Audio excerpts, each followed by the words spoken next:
ജയറാം, നമ്മുടെയൊക്കെ ജയറാം ഏട്ടൻ ഒരു ആക്ടർ എത്രത്തോളം അധപ്പതിക്കാൻ പറ്റും അതിന്റെ ഒരു എക്സ്ട്രീം ലെവലിലാണ് അണ്ണൻ ഇപ്പൊ നിൽക്കുന്നത്. അപ്ഡേഷനും ഇല്ല, വകതിരിവുമില്ല, ഒരു മുട്ടയില്ല എന്ന് വേണമെങ്കിൽ പറയാം.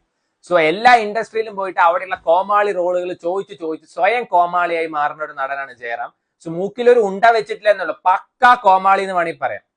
ധ്രുവ നക്ഷത്രം നമ്മുടെ ഗൗതം മേനോൻ ഇറക്കാൻ വേണ്ടിയിട്ട് അയാൾക്ക് പൈസ ഇല്ലാത്തതുകൊണ്ട് അയാൾ എല്ലാ പടത്തിലും പോയി അഭിനയിക്കുന്നത്. ഇങ്ങനെ എന്നാ നക്ഷത്രം ഇറക്കാൻ വേണ്ടിയിട്ടാണ് എനിക്ക് ഇപ്പോഴും മനസ്സിലായിട്ടില്ല.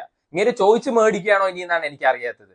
നമ്മുടെ ശങ്കർ 2013 നിൽക്കുന്ന പോലെ തന്നെ ആ തെങ്ങും പുറത്ത് തന്നെ നിൽക്കണം നമ്മുടെ ജയറാം എന്ന് വേണമെങ്കിൽ പറയാം. സുയർക്ക് ഗെയിം ചേഞ്ചർ സിനിമ ഇറങ്ങുന്ന സമയത്ത് ഒരു ഇന്റർവ്യൂവിൽ പറയുന്നത് ശങ്കർ ഭയങ്കര ഹ്യൂമർ സെൻസ് ഉള്ള ഒരു ഡയറക്ടറാണ്, കൊടുത്ത റോള് കേൾക്കണം, പൊളിട്രിക്സ് അങ്ങേര് മാത്രമാണ് അത് കേട്ടിരിക്കുക. പിന്നെ ഇങ്ങനെ യൂഷ്വൽ ഒരു ഗിമിക്സ് ഉണ്ടല്ലോ, അതും കാണിച്ചു കഴിഞ്ഞാൽ ആൾക്കാർ എന്താ പൂമാലയിട്ട് സ്വീകരിക്കുന്നതാണ്. ഒരു കാലത്ത് മലയാളത്തിലെ leading actors list Mammootty, Mohanlal, Jayaram, Suresh Gopi, Dileep എന്നൊക്കെ പറഞ്ഞിട്ടുണ്ടായിരുന്നിടത്തുനിന്ന് അവരൊക്കെ കുറച്ചൊക്കെ എന്തെങ്കിലുമൊക്കെ ചെയ്യുന്നുണ്ട്. നിങ്ങൾ ഇപ്പോഴും സകലമാന കോമാളിത്തരം കാണിച്ചിട്ട് എനിക്കൊന്ന് മലയാളം ഇൻഡസ്ട്രിയിൽ ഇത്രയും കോമാളിത്തരം കാണിക്കുന്ന വേറൊരു നടൻ ഉണ്ടാവില്ല.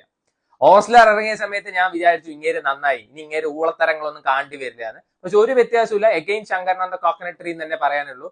ഇങ്ങേരെ പടം ഇപ്പോഴും തിയേറ്ററിൽ ഇറങ്ങി കാണാൻ ഒരു പോർഷൻ ഓഡിയൻസ് ഉണ്ട്, ഫാമിലി ഓഡിയൻസ് ഉണ്ട് ഇങ്ങേരെ ഫാൻസ് ആയിട്ട്.